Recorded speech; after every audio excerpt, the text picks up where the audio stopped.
Some people say, never live in the past. Just move on, live your life, and one day when you're old, you can sit at a desk and write a list of all the things you need to do to make your life feel complete. But I and so many people I know have already felt complete, have already had moments of true happiness, and though these moments never last, they give us something that life does not always have to offer.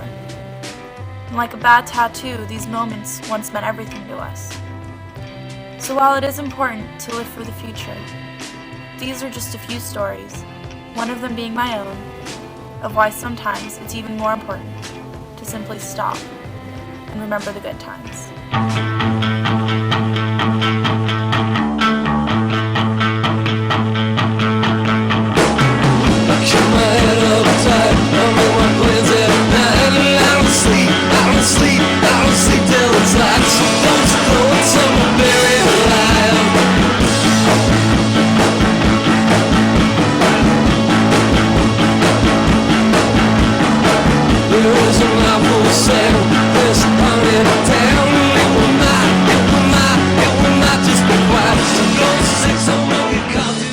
It was right after high school, after we finally graduated, and me and my best friend decided to do a road trip.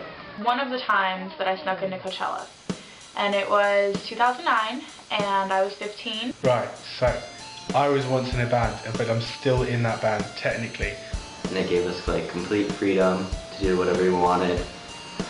And we went to all these cool different places. I was like 15 when we played our first gigs, when we did our first sessions together. I went to Santa Barbara for a day, and we were at Slow for a little bit.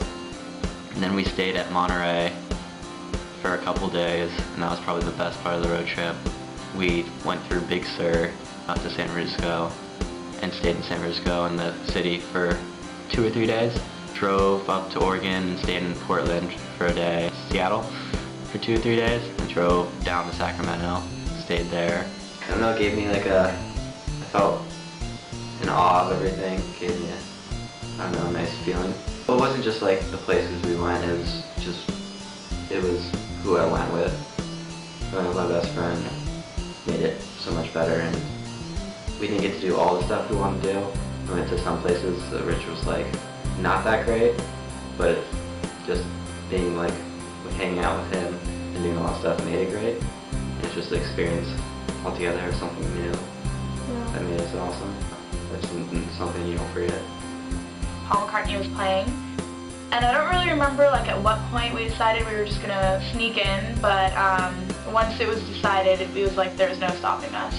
Ended up hitching a ride with one of my brother's friends who we didn't really know at all. He just said he was going, so we kind of got in his car.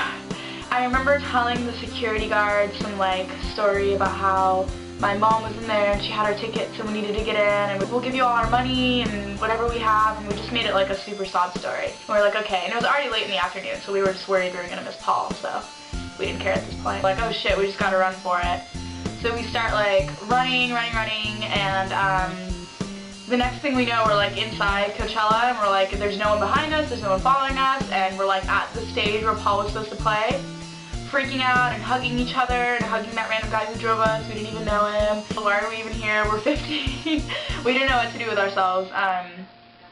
But I think it was when Paul McCartney like first came out and started to talk, and we were just like in awe of everything, and like the Beatles is all of our favorite bands. So I just remember looking up at him and then looking at my friends and just thinking like, you know, like what's life without like moments like this.